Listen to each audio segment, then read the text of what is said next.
যেখান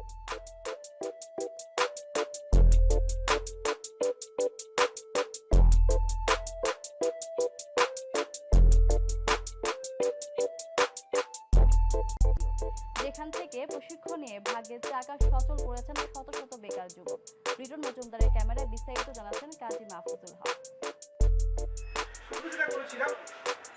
বেকারত্বের অভিশাপ থেকে মুক্তি পেতে 2010 সালে যুব উন্নয়ন অধিদপ্তর থেকে মোবাইল সার্ভিসিং এ প্রশিক্ষণ নেন শফিউল বশর। এরপর নগরীর রিয়াজউদ্দিন বাজারে প্রশিক্ষণ ইনস্টিটিউট গড়ে তুলে নিজে এখন প্রশিক্ষক। তার সাথে সহযোগী হয়ে কাজ করছেন আরো কয়েকজন যুবক। 2012 সাল থেকে এ পর্যন্ত এই প্রতিষ্ঠান থেকে 700 এর অধিক বেকার যুবক প্রশিক্ষণ নিয়ে স্বাবলম্বী হয়েছেন। এখান থেকে প্রশিক্ষণ নিয়ে বর্তমানে অনেকেই কাতার, দুবাই, ওমান, সৌদি আরব সহ বিভিন্ন দেশে কাজ করছেন। আমার মনে হয় আমি স্যারের থেকে এটা শিখে নিজে কিছু একটা করতে পারবো। হার্ডওয়্যার এবং সফটওয়্যারের বেসিক যা কিছু আছে তাই কিছু শিখলাম।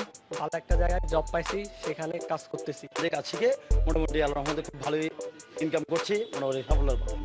নিজে স্বাবলম্বী হওয়ার পাশাপাশি বেকার যুবকদের প্রশিক্ষণ দিয়ে স্বাবলম্বী করতে এই ইনস্টিটিউট গড়ে তোলেন তিনি, যেখানে দেয়া হচ্ছে মোবাইলের হার্ডওয়্যার ও সফটওয়্যারের আধুনিক প্রশিক্ষণ।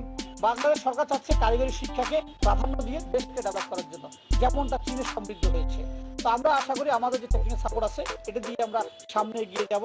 সরকারি সহায়তা পেলে আরো বড় পরিসরে বেকার যুবকদের মোবাইল সার্ভিসিং প্রশিক্ষণ দিয়ে স্বাবলম্বী করতে চান উদ্যমী এই যুবক। কাজী মাহফুজুল হক, এশিয়ান টেলিভিশন, চট্টগ্রাম।